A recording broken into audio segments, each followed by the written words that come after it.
सभी को मेरा नमस्कार। एक बार फिर से आपका स्वागत है अपने यूट्यूब चैनल ऑनलाइन क्लासेस गुरु में। हम आपके लिए लेके आए जो 24 मार्च 2023 को कक्षा 12वीं राजस्थान बोर्ड का जो हिंदी का अनिवार्य हिंदी का जो पेपर है उसका संपूर्ण सॉल्यूशन इस वीडियो के माध्यम से हम आपको बताने जा रहे हैं। ध्यान से देखिएगा। ये कक्षा 12वीं का पेपर है हिंदी का, हिंदी अनिवार्य का। देख सकते हैं आप 80 नंबर का है और समय है 3 घंटे 15 मिनट का, पूर्णांक 80 अंक का। तो इनके जो सभी प्रश्न हैं इन सभी प्रश्नों के आंसर इस वीडियो के माध्यम से ये सामान्य दिशा निर्देश दे रखे हैं, देख लीजिएगा आप सभी।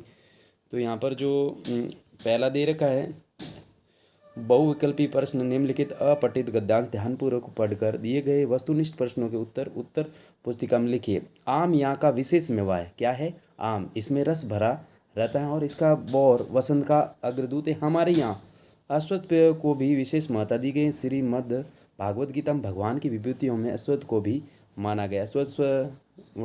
वषणाम भारतीय संस्कृत जिन जिन वस्तुओं को महत्ता दी गई वे सब श्रीमद् भागवत गीता में भगवान की विभूतियों के रूप में आ गई। भगवान बुद्ध को भी अश्वत्थ वृक्ष के नीचे ही बुद्धत्व प्राप्त हुआ था। स्थावर वस्तुओं में हिमालय को, सरिताओं में गंगा को और पक्षियों में गरुड़ को तथा ऋतुओं में बसंत ऋतु को महत्ता दी गई है। स्त्रीलिंग चीज़ों में कीर्ति, वाणी, स्मृति, बुद्धि और धृति को महत्ता दी गई है। यह हमारी जातीय मनोवृत्ति का परिचय है। तो यहाँ पर देखिएगा जो पहला प्रश्न है दे रखा है हमें, भगवान बुद्ध को बुद्धत्व जिस वृक्ष के नीचे प्राप्त हुआ था, किसके नीचे हुआ था? आम के नीचे, अश्वत्थ के नीचे, कर्णिकार के नीचे, अमतास के नीचे। तो इसका जो करेक्ट आंसर हो जाएगा ब हो जाएगा। आप देख सकते हैं यहाँ पर ये राइट हो जाएगा। फिर नेक्स्ट देखिएगा, बसंत का अग्रदूत किसे कहा गया? बसंत का अग्रदूत किसे कहा गया? तो यहाँ पर आप देख सकते हैं आम का बैर है। क्या है ये? बसंत का, ये देख लीजिएगा आप, अग्रदूत किसे कहा गया? आम है यहाँ पर, तो आम हो जाएगा यहाँ पर, आम का बौर हो जाएगा। तो यहाँ पर देखिएगा ये इसका करेक्ट आंसर हो जाएगा, आम का बौर। फिर नेक्स्ट देखिएगा जो प्रश्न तीसरा है, श्रीमद् भागवत गीता में भगवान की विभूतियों में माना गया है। वाणी को, भगवान को, या भारतीय संस्कृति को, या अश्वत्थ को? तो इसमें जो करेक्ट आंसर हो जाएगा आप देख लीजिएगा, इसमें दे रखा है यहाँ पर किसे माना गया है विभूतियों में। तो यहाँ पर देख सकते हैं इनको माना गया है। तो इसका करेक्ट आंसर ये हो जाएगा, द आंसर हो जाएगा तीसरे का। और यहाँ पर इसका आम का बौर हो जाएगा और इसका ब आंसर हो जाएगा। फिर नेक्स्ट देखिएगा, निम्नलिखित में से नदी का पर्यायवाची है। नदी है उसका पर्यायवाची शब्द कौन सा है? लहर है, सरिता है, विची है, या तरंग है? तो इसका करेक्ट आंसर हो जाएगा सरिता। क्या हो जाएगा? सरिता। नदी का जो पर्यायवाची है वो सरिता हो जाएगा। फिर यहाँ पर देखिएगा उपयुक्त गद्यांश का उपयुक्त शीर्षक क्या है? जातीय परिस्थिति, हिमालय का महत्व, भारतीय संस्कृति, या भाषा की उपयोगिता?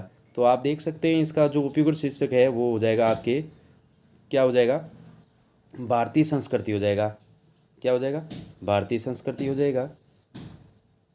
तो ये देखिएगा भारतीय संस्कृति है ना, तो भारतीय संस्कृति यहाँ पर हो जाएगा। तो इसका भारतीय संस्कृति शीर्षक का जो नाम हो जाएगा भारतीय संस्कृति हो जाएगा।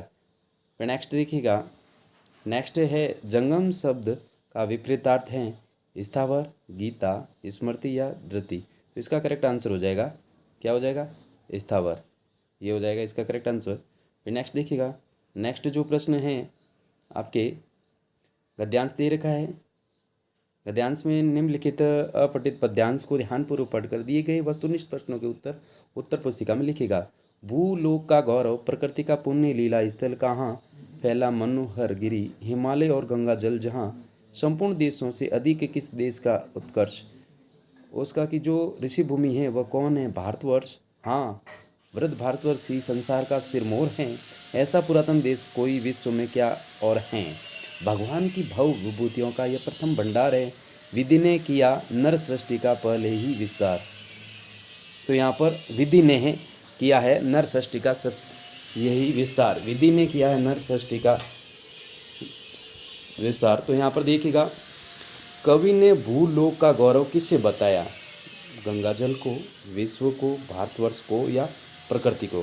तो किसे बताया? भारतवर्ष को। इसका करेक्ट आंसर से हो जाएगा भारतवर्ष हो जाएगा। फिर नेक्स्ट देखिएगा, निम्न में से नर सृष्टि का सर्वप्रथम विस्तार किसने किया? संसार ने, विधि ने, मनोहर गिरी ने, या भवबुद्धि ने? तो यहाँ पर देखिएगा आप देख सकते हैं यहाँ पर ये दे रखा है विधि ने ही किया है नर सृष्टि का पहले ही विस्तार। तो यहाँ पर दे रखा है, ये सबसे नीचे वाली लाइन है ना, इसमें दे रखा है कि विधि ने किया नर षष्ठी का सबसे पहले विस्तार, तो यहाँ पर विधि करना है। क्या करना है? विधि करना है। फिर नेक्स्ट देखिएगा, नेक्स्ट जो नूतन शब्द है, इसका जो विलोम है वो क्या है? वरदान है, अभिशाप है, विस्तार है या पुरातन है? तो इसका जो करेक्ट आंसर हो जाएगा वो पुरातन हो जाएगा। नूतन यानी नया और पुरातन यानी पुराना। फिर नेक्स्ट देखिएगा, नेक्स्ट जो प्रश्न है, निम्न में से भारत की श्रेष्ठता परिलक्षित होती हैं? विफल गर्व, श्रेष्ठ ऋषिभूमि और भवभूति भंडार, सहृदय चिंतक या सुसज्जित क्षण? तो इसका जो करेक्ट आंसर हो जाएगा ऋषि भूमि और भवभूति भंडार। फिर नेक्स्ट देखिएगा, उपयुक्त गद्यांश पद्यांश का उपयुक्त शीर्षक नीचे लिखे विकल्प में से छांटिए। भारत की श्रेष्ठता है, मनुज का मन है, भावी सजग है या अग्री समर है? तो आप देख सकते हैं यहाँ पर इसमें भारतवर्ष है। क्या है? भारतवर्ष दे रखा है ना, ये भारतवर्ष ही है। तो इसका जो उपयुक्त शीर्षक हो जाएगा भारतवर्ष की श्रेष्ठता हो जाएगा। क्या हो जाएगा? भारत की श्रेष्ठता। फिर नेक्स्ट देखिएगा, नेक्स्ट जो प्रश्न है, वृद्ध भारतवर्षी संसार का सिरमौर है, इस पंक्ति का सही आशय क्या है? इस पंक्ति का आशय 4 ऑप्शन दे रखे हैं। भारत भूमि संसार के संपूर्ण देशों में सर्वश्रेष्ठ है, जगत कल्याण में आदर्श, बाल उपयोगी साहित्य का सर्जन, विकृत परंपराओं का खंडन। तो इसका जो करेक्ट आंसर हो जाएगा वो आ जाएगा, भारत भूमि संसार के संपूर्ण देशों में सर्वश्रेष्ठ है। फिर नेक्स्ट देखिएगा, नेक्स्ट प्रश्न है आपके, निम्नलिखित रिक्त स्थानों की पूर्ति कीजिएगा।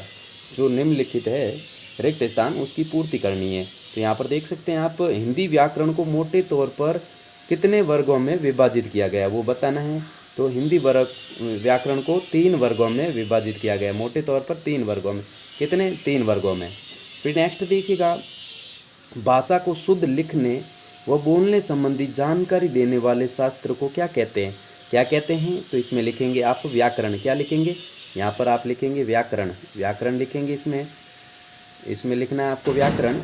फिर लक्षित पुस्तक पढ़ रहे हैं, वाक्य में शब्द शक्ति हैं, तो इसमें जो शब्द शक्ति हैं वो क्या हो जाएगी? इसमें तीसरे में आ जाएगी आपके अभिधा शब्द शक्ति। क्या आ जाएगी? अभिधा। क्या हो जाएगी? अभिधा हो जाएगी इसमें। फिर नेक्स्ट देखिएगा, नेक्स्ट जो क्वेश्चन है, जब किसी शब्द के मुख्यार्थ में बाधा हो या अभिधा से अभिस अर्थ का बोध न हो, वहाँ शब्द शक्ति होती हैं। तो वहाँ शब्द शक्ति कौन सी होती हैं?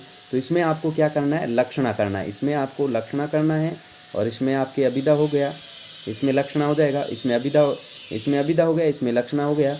फिर नेक्स्ट देखिएगा, जब कोई शब्द अपने एक से अधिक अर्थ प्रकट करे तो उस शब्द के कारण वहाँ रिक्त स्थान अलंकार होता है। तो कौन सा अलंकार होता है तो वो आपको बताना है। तो इसमें हो जाएगा आपके, कौन सा हो जाएगा? शैलेश। क्या हो जाएगा? शैलेश। यहाँ पर लिखेंगे आप शैलेश, यहाँ पर शैलेश लिखना है आपको, शैलेश हो जाएगा। फिर नेक्स्ट देखिएगा, नेक्स्ट है, कनक कनक ते सो गुनी मादकता अधिकाय काव्य पंक्ति में प्रयुक्त रिक्त स्थान अलंकार हैं। तो क्या अलंकार है इसमें? तो आपके हो जाएगा यमक। इसमें आपको क्या करना है? यमक। छठे में आपके यमक करना है। फिर नेक्स्ट देखिएगा, प्रश्न तीसरा है, निम्नलिखित अति लघुरात्मक प्रश्नों के उत्तर एक पंक्ति में दीजिएगा। निम्न पारिभाषिक शब्दों के अर्थ लिखिएगा। परमिश का क्या करेंगे? परमिश का हो जाएगा इसमें परिसर। इसमें आपके परमिश में लिखेंगे परिसर। क्या लिखेंगे? परिसर लिखेंगे इसमें। और क्वार्टरली में लिखेंगे आप, क्वार्टरली में लिखेंगे त्रैमासिक। क्या लिखेंगे? त्रैमासिक लिखेंगे इसमें, त्रैमासिक लिखेंगे। फिर नेक्स्ट देखिएगा, अनुभाग शब्द के लिए पारिभाषिक शब्द लिखिए। अनुभाग जो शब्द है इसके लिए पारिभाषिक शब्द लिखना आपको सेक्शन। क्या लिखना है? सेक्शन लिखेंगे इसमें, सेक्शन। फिर नेक्स्ट देखिएगा, प्रमुख जनसंचार माध्यमों के नाम लिखिएगा। तो इसमें लिखेंगे सबसे पहले आप दूरदर्शन लिखेंगे, फिर फिल्म लिखेंगे, समाचार लिखेंगे, आकाशवाणी लिखेंगे, पत्रिकाएं, इंटरनेट। फिर नेक्स्ट देखिएगा, नेक्स्ट है जो आपके, अरे ये वेडिंग एनिवर्सरी वगैरह सब गोरे साहबों की चोंच लिए शब्द किसने कहे थे? तो किसने कहे थे? यशोधर जी ने। किसने कहे थे? यशोधर जी ने कहे थे। फिर नेक्स्ट प्रश्न है, लेखक सौंदलगेर मास्टर के किस प्रकार नज़दीक पहुंच गया? तो मराठी भाषा सुधार के लिए। यहाँ पर लिखेंगे मराठी भाषा सुधार के लिए। फिर कौन से 2 शहर दुनिया के पुराने नियोजित शहर माने जाते हैं? तो यहाँ पर लिखेंगे मोहनजोदड़ो और हड़प्पा।